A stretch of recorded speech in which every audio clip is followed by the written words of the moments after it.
Ponto 1, Fortaleza. O Fortaleza, o âncora chamou atenção. É a primeira vez que um time do Nordeste, nos pontos corridos, lidera no segundo turno. Mais do que isso. É a primeira vez que um time do Nordeste, este é um dado de um programa sobre futebol nordestino chamado 45 Minutos, é a primeira vez que um time nordestino, após a 10ª rodada, e vamos convir, até a 10ª rodada significa pouco, mas há um caso, o Sport em 2015, na 10ª rodada era o líder. Mas de lá para cá, nunca, depois da 10ª rodada, um time nordestino liderou. E é aquilo que o Trajano chamou a atenção.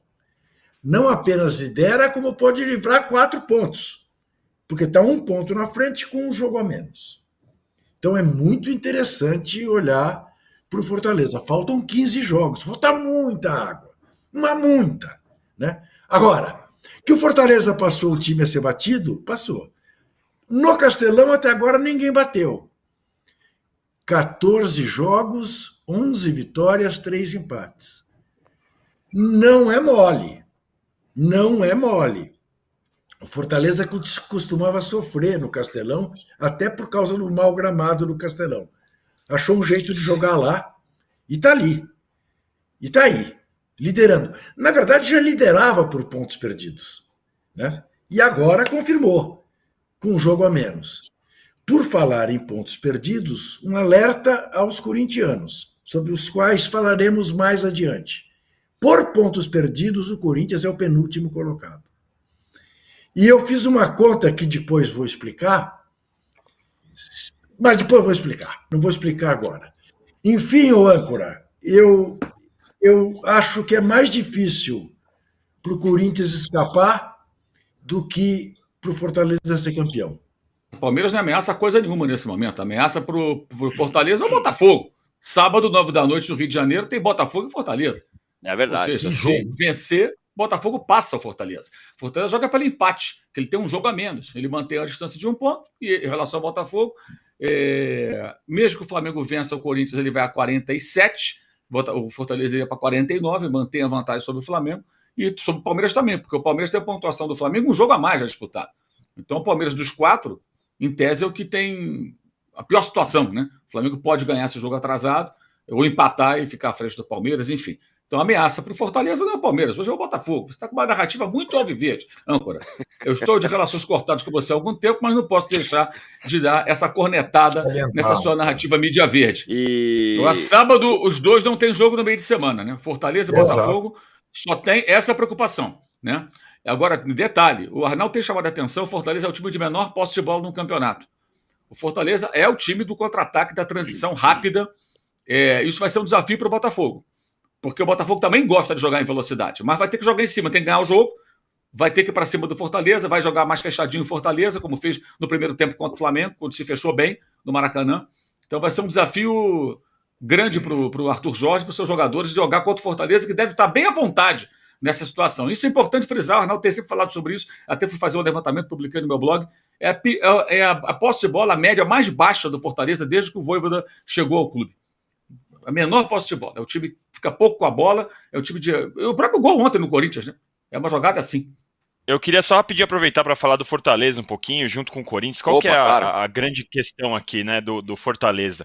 O Fortaleza é um clube que há pouco tempo estava na Série C, e ele se reestruturou e investiu no seu CT, investiu na estrutura física, não tem um estádio ainda, mas está investindo no seu centro de treinamento, isso desde lá dos tempos até do Rogério Ceni. O Rogério Ceni era muito ligado a essa questão de estrutura, e é um time que ele foi se reestruturando, e ele tem colhido resultados que eu acho importantes e que servem de reflexo para vários times gigantes por aí que insistem em não olhar no espelho e reconhecer a situação ruim que estão enfiados, como é o caso do próprio Corinthians. A gente vai olhar o potencial do Corinthians e o potencial do Fortaleza. Eu não preciso aqui falar, e não vou ser chamado de bairrista, por falar que o Corinthians tem um potencial infinitamente superior. Mas o Corinthians não sabe usar esse potencial no momento e, pelo contrário, na verdade, parece que só quer contratar, só quer continuar se afundando nas dívidas e tal.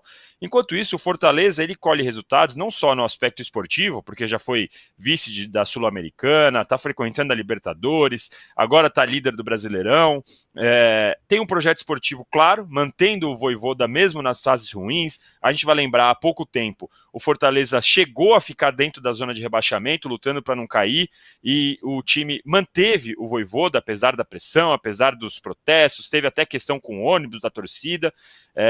Então, o Fortaleza ele é um exemplo para muito gigante por aí que não quer, se recusa a olhar no espelho, que fala, futebol, clube de futebol não é banco.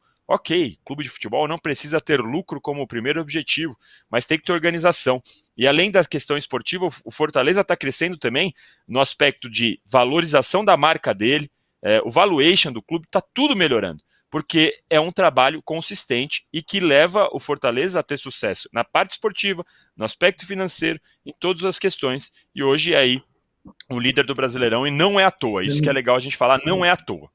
Danilo, sabe qual é a diferença, Danilo? É muito simples.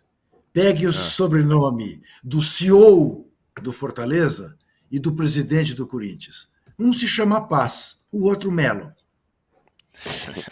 Ô, Mauro, antes de terminar, já estamos chegando ao fim aqui, mas só a informação que chega, faleceu o técnico... Sven-Goran Eriksson.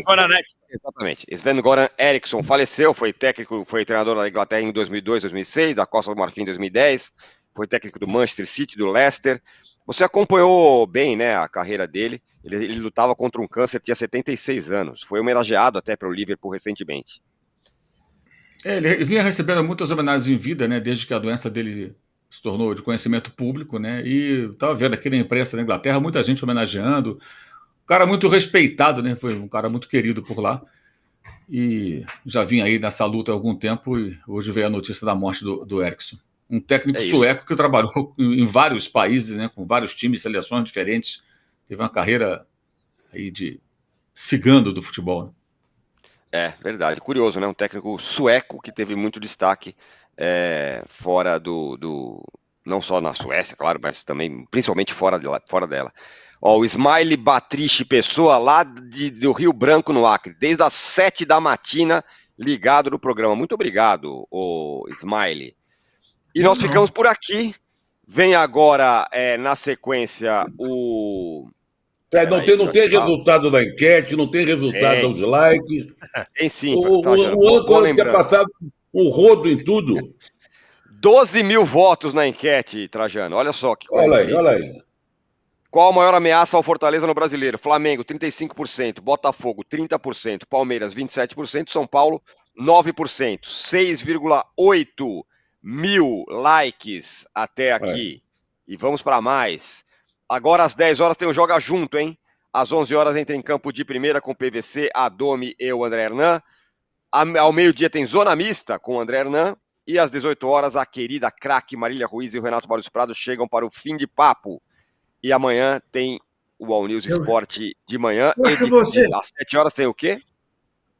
Cartão vermelho. Eu adoro você, porque você fala agora às 10 horas tem não sei o quê. Já são 10:02. Mas tudo bem, quem ficar aqui já vai entrar no Melhores no Joga Junto agora, direto. É isso.